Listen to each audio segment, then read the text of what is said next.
Mimi leo nataka nikutajie mambo ambayo wewe mwanaume hutakiwi kuyafanya kwa sababu ya mapenzi.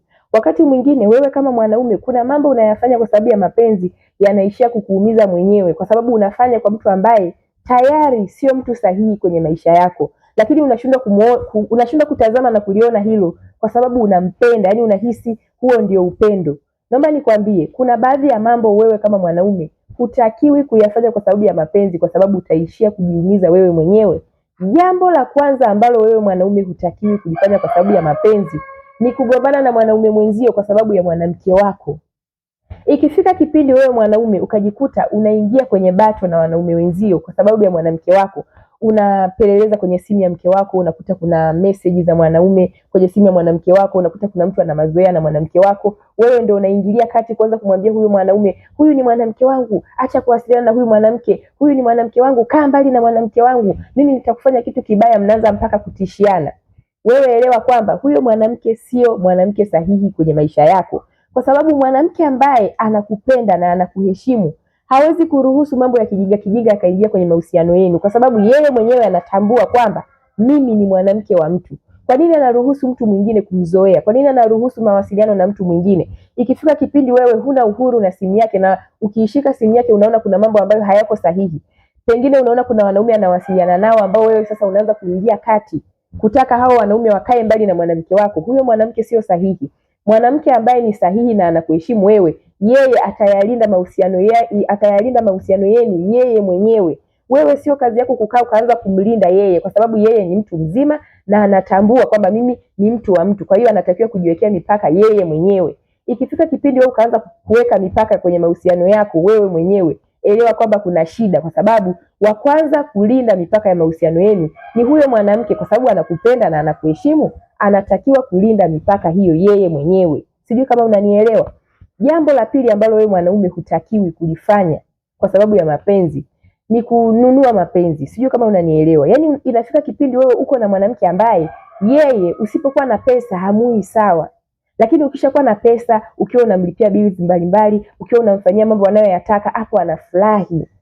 Anakuposti, anakuita baby, anajisikia furaha kuwa na wewe. Lakini ikifika kipindi umeshuka kidogo, anaondoka kwako, mawasiliano yanakuwa sio mazuri, anakuwa hana amani na wewe, anaanza kukuletea kiburi, anaanza kukudharau.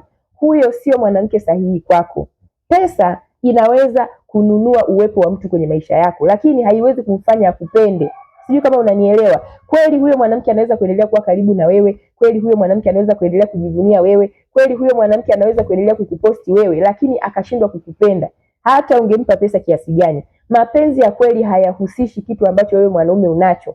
Mwanamke anayekupenda atakupenda wewe kama ulivyo. Lakini ikitokea mwanamke anakupenda wewe kwa sababu ya pesa zako, hayo sio mapenzi. Sijui kama unanielewa. Hapo mnachokifanya nyinyi ni washirika, na ndio maana wewe unampa pesa na yeye anakupa upendo. Kwa hiyo unanunua huo upendo. Sijui kama unanielewa.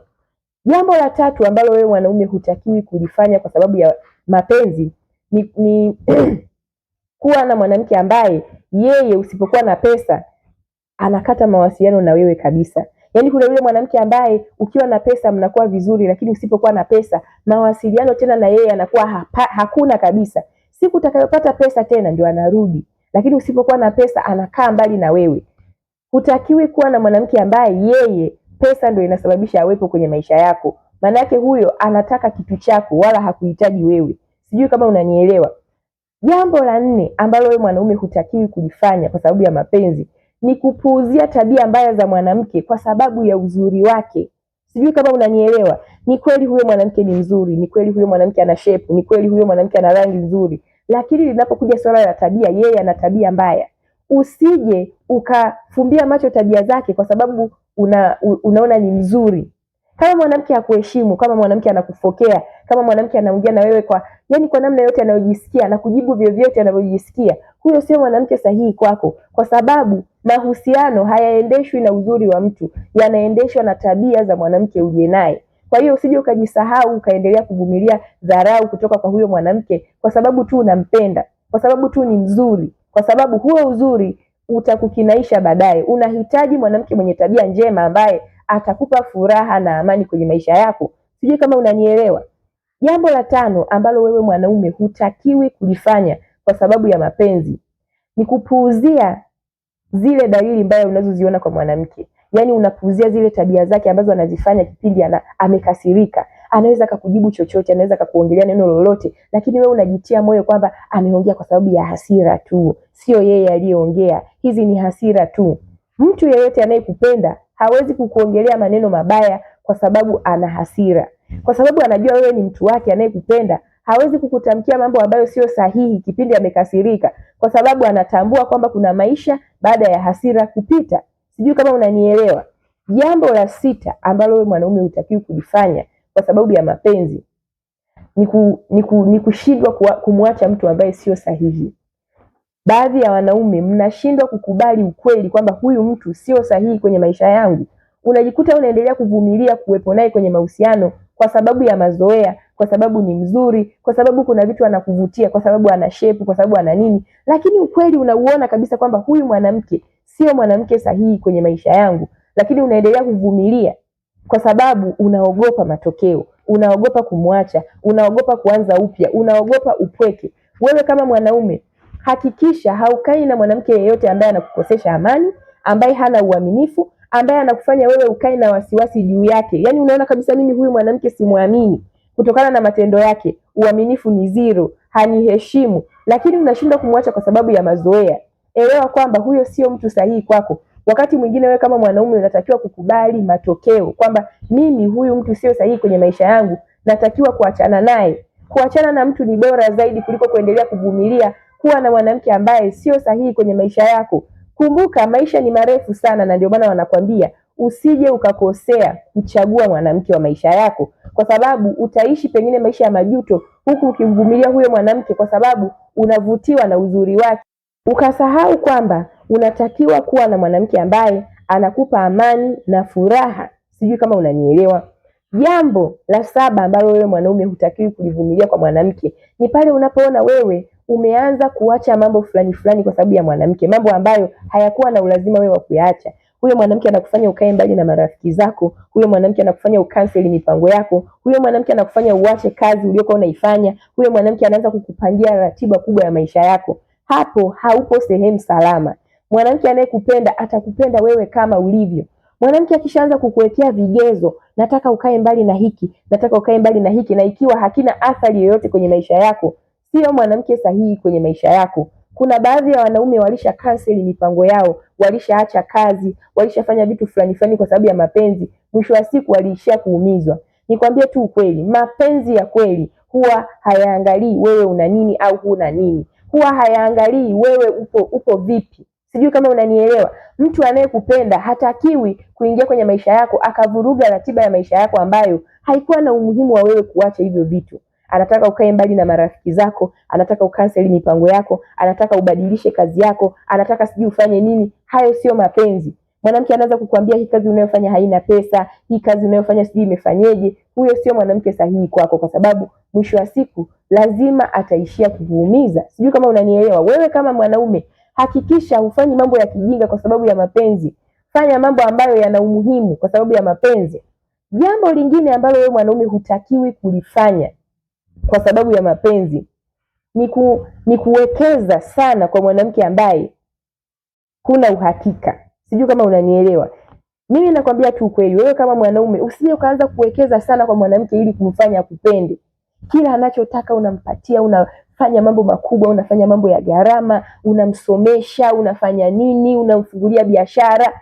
Mimi nakwambia usiwekeze mambo makubwa kwa mwanamke ambaye huna uhakika naye.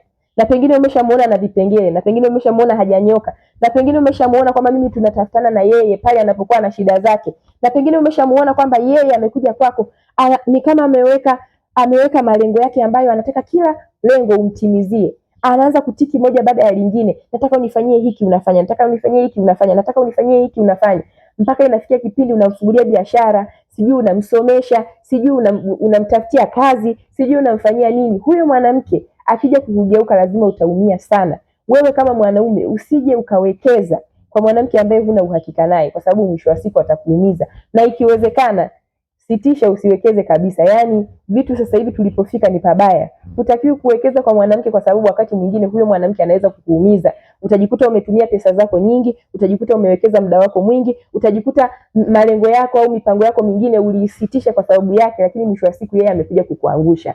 Vitu vidogo vidogo ambavyo wewe mwanaume unavifanya kwa sababu ya mapenzi vinaweza kukuachia maumivu makubwa ambayo kesho atasababisha wewe usije kumpenda mtu mwingine, kwa sababu huyu atakuachia maumivu makubwa. Na ukiangalia kwa namna ambavyo ulijitoa kwa kila hali kuhakikisha unalinda uwepo wake kwenye maisha yako, itakufanya uumie. Nikwambie tu kweli, mapenzi ya kweli huwa hayahusishi wewe kumlinda sana huyo mtu, kumng'ang'ania sana huyo mtu, kumvuta sana huyo mtu. Ukijikuta wewe umefika wakati unalazimika kutumia pesa zako ili mwanamke abaki, unalazimika kutumia pesa zako ili akufurahie, unalazimika kutumia pesa zako ili akupende, unalazimika kutumia pesa zako ili akuposti, elewa kwamba hauko sehemu salama. Mwanamke yeyote anayekupenda atakupenda wewe kama ulivyo. Ikifika kipindi wewe unaanza kupambana na wanaume wenzio kwa sababu ya mwanamke, umepoteza kaka yangu. Hapo hakuna mahusiano. Mahusiano ya kweli yanahusisha mwanamke kujitambua yeye mwenyewe kwamba mimi nina mahusiano yangu.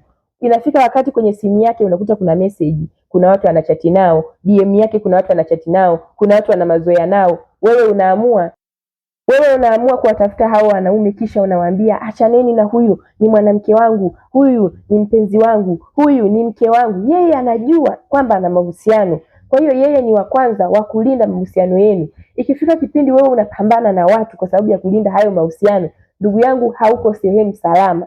Sijui kama unanielewa.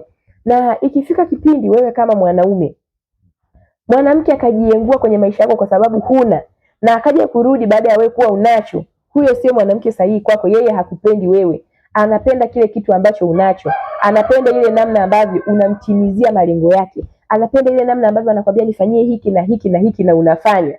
Ukiona tu mwanamke anakwambia nifanyie hiki na usipomfanyia anakasirika, kipindi wewe mambo yako yameenda vibaya anakaa mbali na wewe, kipindi wewe mambo yako yamekaa vizuri ndo anarudi anakuwa karibu na wewe, huyo sio mwanamke sahihi kwenye maisha yako. Hilo unatakiwa kulitambua. Wewe kama mwanaume hutakiwi kubadilisha chochote kwenye maisha yako ili kumfanya mwanamke akupende. Hutakiwi kuacha kazi, hutakiwi kucancel mipango yako, hutakiwi kubadilisha kazi, hutakiwi kuacha kazi ili kumfanya mwanamke akupende. Kumbuka wewe ndio unayechagua mwanamke. Mwanamke yeye anachagua mwanaume mwenye akili ambaye anaona tunaweza kuendesha maisha mimi na yeye. Huyu anaweza kuwa mwanaume mzuri kwenye maisha yangu. Lakini hatakiwi kuingia kwenye maisha yako akafanya mambo ya maisha yako yawe tofauti, akabadilisha lifestyle yako, akafanya wewe ukae mbali na ndugu zako, akafanya wewe ukae mbali na marafiki zako, akafanya wewe uache mpango fulani kwenye maisha yako, akafanya wewe uache kazi yako, na akwambia hii kazi mimi siipendi, mimi sipendi uwe na hii kazi, mimi sipendi uwe na hiki. Hayo sio mahusiano. Wewe kama mwanaume kaa ukijua kwamba mahusiano ya kweli yanahusisha wewe kuwa na mwanamke ambaye anakupa amani, mwanamke ambaye anakupa upendo, mwanamke ambaye anakupa furaha bila wewe kuinunua kwa gharama yoyote ile. Sijui kama unanielewa. Ikifika kipindi unatumia nguvu sana kumfanya huyo mwanamke abaki kwenye maisha yako, elewa kwamba huyo mwanamke sio sahihi kwenye maisha yako. Ikifika kipindi unalazimika kufumbia macho tabia zake mbaya kwa sababu tu ni mzuri, kwa sababu tu ana shepu, kwa sababu tu ana rangi nzuri, elewa kwamba hayo sio mahusiano, na mwisho wa siku yatakuumiza, kwa sababu unaona kabisa huyu mtu sio sahihi, lakini unajilazimisha kuvumilia kwa sababu pengine ana shepu, hivi ni vitu vyangu, huyu ana rangi, sijui ana nini. Maisha ya mahusiano hayaendeshwi na hayo mambo, yanaendeshwa na mwanamke ambaye ana tabia njema. Wewe ukiwa na mwanamke ambaye ni mzuri lakini hana tabia njema, hawezi kukusaidia chochote kwenye mahusiano. Zaidi wewe utaishi kwenye hayo mahusiano ukiwa kama muhanga, utalazimika kuvumilia matendo ambayo hayavumiliki wakati mwingine kwa sababu tu ya uzuri wake. Hakikisha unakaa sehemu ambayo ni salama, hakikisha unakuwa na mwanamke ambaye ni salama, hakikisha unakuwa na mwanamke ambaye ni sahihi, mwanamke ambaye hakufanyi wewe uchanganyikiwe kwa ajili yake, hakufanyi wewe uhangaike huku na huku kitafuta vitu kumfanyia ili aridhike kubaki na wewe. Sijui kama unanielewa. Wewe kama mwanaume hakikisha haufanyi hivi vitu kwa sababu ya mapenzi.